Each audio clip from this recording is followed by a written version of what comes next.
नमस्कार दोस्तों, स्वागत है आपका। आज जो हम कहानी देखने वाले हैं दोस्तों, वो एक सच्ची कहानी है। ये जिस लड़की की कहानी है दोस्तों, उसका नाम है मीरा केली। ये नाम आपके लिए नया नहीं है दोस्तों, क्योंकि इसी की कहानी हमने पहले भी देखी थी। क्या है दोस्तों, ओमेगा इंस्टीट्यूट जो है डॉक्टर ब्रायन वीस जी की, उसमें तकरीबन 6 से 7 दिन दोस्तों उनका सेशन चलता है और हर दिन वो पास्ट लाइफ रिग्रेशन का अभ्यास करते हैं। तो ऐसे वक्त में उनको एक ही जन्म नहीं याद आता, कभी कभी बहुत लोगों को उनके 3-4 जन्म भी याद आते हैं। मीरा केली का एक जन्म के बारे में हमने पहले बात की थी। आज उसी का हम अगला जन्म देखने वाले हैं जो उसने याद किया था दोस्तों। वो हमसे ये कहती है दोस्तों कि एक जन्म में उसने अपने बारे में कुछ अपनी बातें कही है। वो जिस क्षेत्र में थी दोस्तों, उसमें उसने ये कहा है कि समझो कोई ज़रूरतमंद इंसान उसको मिला तो वो जितना हो सके उसको कुछ मदद करने की कोशिश करती थी। और ऐसे वक्त में अगर ये उसको पूरी तरह से मदद ना कर सके, या फिर उस इंसान को जो भी चाहिए या फिर जो कमी है उसके जीवन में, अगर ये उसको दिला ना सके दोस्तों, तो मीरा केली को इतना बुरा लगता था कि वो बहुत ही ज़्यादा नाराज़ हो जाती थी। तो इस तरह से उसने बातें बताई है। मैं ये इसलिए बता रहा हूँ क्योंकि उसको जो पास्ट लाइफ रिग्रेशन में अपना जन्म याद आया, उसका संबंध उसकी भावना से है दोस्तों। तो अपने जन्म में उसने ये देखा दोस्तों कि एक आदिवासी कबीले का उसका वो जन्म था, बहुत ही पुराना वो जन्म था दोस्तों।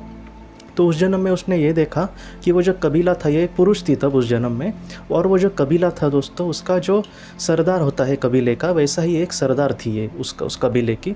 और वो जो सरदार था दोस्तों, वो पूरे कबीले की जिम्मेदारी उस सरदार पर होती है, उसका जो मुखिया होता है उस पर। उस वक्त क्या हुआ दोस्तों कि जो कुछ ऐसे लोग होते हैं ना कि बाहर से आते हैं और वहाँ पर ज़मीन पर कब्ज़ा करते हैं, वैसे कुछ लोग वहाँ पर आए थे।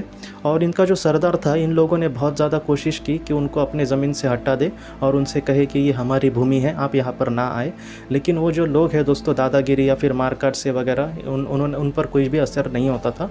और ये जो केली है, वो उस जीवन में उसने बहुत कोशिश की थी अपने कबीले को बहुत ही ज़्यादा मतलब सेफ़ रखे, अच्छी जगह पे रखे, उनको खाना पाने की कोई तकलीफ़ ना हो। लेकिन धीरे धीरे जो बाकी के लोग थे दोस्तों, जो उनका शत्रु पक्ष वाले जो बुरे लोग थे, जो उनके ज़मीन पर कब्ज़ा करने आए बैठे थे, उन लोगों ने दोस्तों, उनकी शक्ति इतनी बाद में बढ़ती गई कि इन लोगों ने को ही उन्होंने उनकी ज़मीन से बाहर निकल दिया। और एक वक्त ऐसा आया दोस्तों कि ये जो कबीले का मालिक या फिर कबीले का जो मुखिया था, वो बहुत ही ज़्यादा, उसको एक बीमारी हो गई और वो बेड पर ही ऐसे लेटे रहता था। और वो उसने ये कहा है कि अपने जीवन में वो बहुत ही ज़्यादा फेलियर ऐसे बन गया था। मतलब क्या कि उसको बहुत ही ज़्यादा बुरा लगता था दोस्तों कि वो अपने जीवन में अपने जो कबीला है उसका कभी भी कोई रक्षा नहीं कर पाया। वो अपने जीवन में सिर्फ हारता ही चला गया। लोगों ने उस पर बहुत ही ज़्यादा भरोसा किया, लेकिन फिर भी वो कुछ भी नहीं कर पाया। इन सारी चीज़ों का दुख जो है दोस्तों, वो उसको इतना दिल में चुभता था कि वो उन सारी चीज़ों से बाहर नहीं निकल पाता था। और एक वक्त ऐसा आया दोस्तों, उस वक्त जो ठंड पड़ी थी वो भी बहुत ज़्यादा पड़ी थी। और उस ठंड में दोस्तों, उनका जो पूरे कबीले के लोग हैं वो एक एक करके मरते चले गए। उनको खाने के कुछ भी नहीं था, उनको कुछ भी नहीं थी दोस्तों, उसकी कोई भी उनकी सोए वगैरह नहीं थे। तो इन सारी चीज़ों से वो बहुत ही ज़्यादा निराश हो गए और वो एक एक करते मरते गए दोस्तों। और इन सारी चीज़ों की जिम्मेदारी जो थी ये केली पर थी उस जीवन में। लेकिन ये भी अपने जीवन में वो भी बीमारी के वजह से इस दुनिया से चला गया। वो जो डर था, या फिर वो जो कहते ना कि दिल में चुभन थी कि मैं उन लोगों को बचा नहीं पाया, या फिर अपने लोगों की मैं रक्षा नहीं कर पाया, वो डर दोस्तों आज भी केली के मन में कहीं ना कहीं है कि उस जीवन में जो उसके सामने जो चीज़ें आई वो उसने देखी। लेकिन इन सारी चीज़ों में उसने मास्टर्स को भी दोस्तों एक अंदेशा, या फिर एक कहते हैं ना कि मास्टर्स को उसने डायरेक्टली नहीं देखा, लेकिन उसने देखा कि उस जीवन में उसने क्या सीखा। तो उस जीवन में उसको कोई अच्छे विचार कोई अंदर भर रहा था, और वो अच्छे विचार या फिर वो जो सीख थी उस जीवन की, वो मैं आपको बताता हूँ। मीरा केली हमसे ये कहती है दोस्तों कि इस जीवन में अगर कोई समझो परेशानी में है, तो ऐसे वक्त में उसको जो भी चाहिए, या फिर उसके जीवन में उसके सपनों को लेकर, या फिर उसको जहाँ उसके उद्देश्यों को लेकर अगर वो अच्छे मार्ग पर है, तो जितना हो सके हमें उसके लिए कोशिश करनी होगी। लेकिन उसका सारा काम मैं ही कर दूंगा और वो आराम से बैठ जाए, या फिर कभी कभी होता है ना कि तुम अच्छी पढ़ाई करो और तुम खुद बहुत ही अच्छे मार्क्स लाना, इतना ही हम उसको कह सकते हैं। लेकिन हमें उसका पेपर लिखे या फिर हम उसके एग्ज़ाम दें और उसको मार्क्स मिले, इस तरह से चीज़ें नहीं होती। तो मीरा ने ये सीखा है, वो हमसे ये कहती है कि अपने जीवन में अगर हम किसी को मदद करने की कोशिश करते हैं तो एक उसके उद्देश्य के लिए या फिर उसके विकास के लिए हम कुछ करें तो वो ठीक है, लेकिन हम ये सारी चीज़ें करेंगे या फिर हम उसके लिए सारी चीज़ें उसको ना दे पाए तो हमें बुरा लगेगा। तो ऐसा नहीं होना चाहिए दोस्तों। ये जो बड़ा सबक था वो उस जीवन का था, और मीरा ने यही कहा है कि अपने जीवन में आप जितना हो सके दूसरों के लिए करने का प्रयास करना, चीज़ें हो या फिर ना हो, हमें इसके लिए दुखी नहीं होना, प्रयास महत्वपूर्ण है दोस्तों।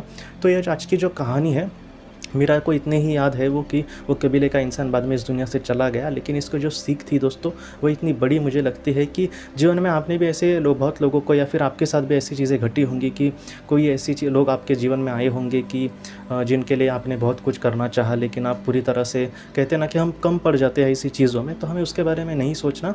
केली ने भी यही कहा है कि कभी भी चिंता नहीं करनी है, जितना हो सके हमें ज़रूरतमंद लोगों के लिए करना चाहिए, और उसके बाद उसको बार बार सोचना नहीं चाहिए कि मैं फ़ेल हुआ, या फिर ये जो इंसान था वो कबीले का नायक, वो अपने आप को दोष देता रहा। कभी भी अपने आप को दोष ना दो दोस्तों, अगर आपने कुछ गलत नहीं किया है तो।